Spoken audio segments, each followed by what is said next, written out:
बरसात की एक ठंडी शाम बखगंज गांव की चाय की दुकान पर कुछ लोग उदास बैठे थे। आम दिनों की चहल पहल गायब थी और गांव की हवा में अजीब सा सन्नाटा पसरा था। हर किसी के चेहरे पर चिंता की लकीरें थीं। उसी समय गांव के हेडमास्टर कैलाश दुकान पर पहुंचे। अरे रामलाल, माधव, क्या हुआ? आज इतनी उदासी क्यों छाई है? भोलू, जो दुकान का मालिक था, मास्टर जी के लिए अदरक वाली चाय लाने लगा। मास्टर जी, आपने सुना नहीं? हमारा अस्पताल तो बन गया, लेकिन बिस्तर खरीदने के लिए पैसे खत्म हो गए। अब हम क्या करें? माधव की आवाज में हताशा थी। कैलाश सोच में पड़ गए। मेरे पास तो बस थोड़े ही पैसे थे, जो मेरी बेटी की शादी में खर्च हो गए। लेकिन इच्छापुर गांव में मेरी पुश्तैनी जमीन है। अगर उसे बेच दिया जाए तो शायद समस्या हल हो सकती है। रामलाल और माधव हैरान थे। लेकिन मास्टर जी, आप अपनी पुश्तैनी जमीन क्यों बेचेंगे? अगर इससे गांव के लोगों की भलाई हो सकती है तो इसमें क्या गलत है? कैलाश मुस्कुराए। चलो कल ही इच्छापुर चलते हैं। अगली सुबह तीनों इच्छापुर के लिए रवाना हो गए।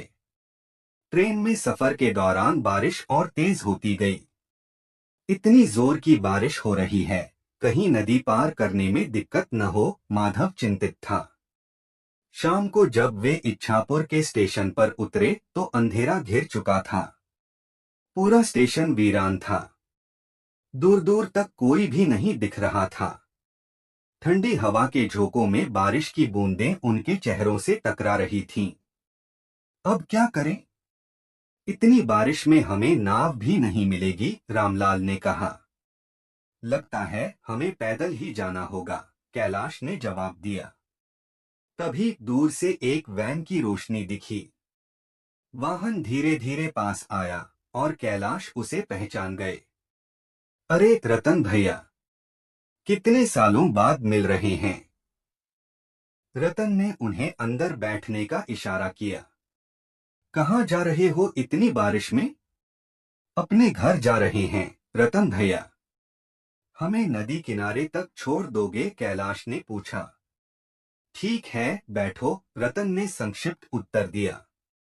वैन अंधेरे और कीचड़ भरी सड़कों पर आगे बढ़ने लगी। सफर के दौरान रतन चुपचाप ड्राइव कर रहे थे। रतन भैया, आप अभी भी गाड़ी चलाते हैं? आपकी उम्र तो काफी हो गई, कैलाश ने हंसी में कहा। रतन ने अजीब ढंग से सिर हिलाया। पहले मुश्किल होती थी, अब नहीं होती। इसका क्या मतलब? कैलाश को रतन के जवाब में कुछ अजीब लगा। वैन तेजी से नदी के किनारे पहुंची, परंतु वहां कोई नाव नहीं थी। अब क्या करें? माधव निराश हो गया। रतन ने कहा, अगर बुरा न मानो तो मेरे घर चलो, रात वहीं गुजार लो। कोई और चारा न देख वे सब रतन के घर जाने को तैयार हो गए। रतन का घर पुराना और जर्जर था। अंदर घुसते ही एक अजीब सी बदबू आई।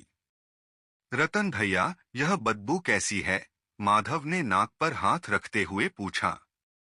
घर बहुत दिनों से बंद था, शायद इसीलिए, रतन ने जवाब दिया। रात होते ही तीनों ने जमीन पर चटाई बिछाई और लेट गए।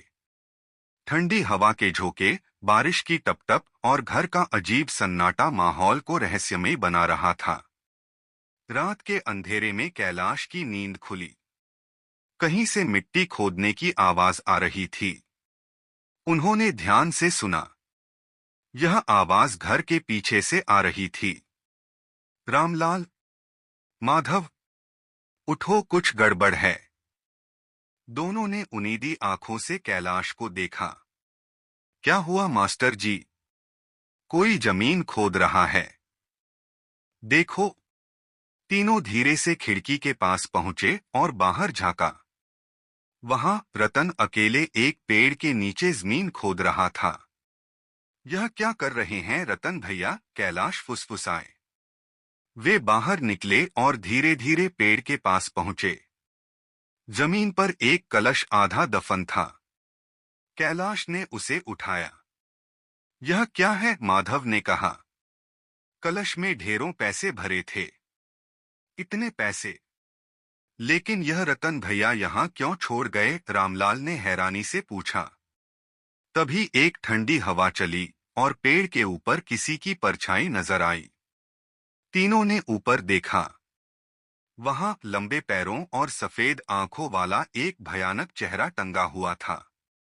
डरो मत कैलाश, मैं रतन हूं, वह आवाज गूंज उठी। कैलाश, माधव और रामलाल कांप गए। रतन भैया, लेकिन आप तो। मैं मर चुका हूं। 1 साल पहले मेरी वैन एक ट्रेन से टकरा गई थी। मेरा शरीर कुचल गया था, परंतु मेरे पैसे जमीन में गड़े रह गए और इसी कारण मेरी आत्मा भटक रही थी।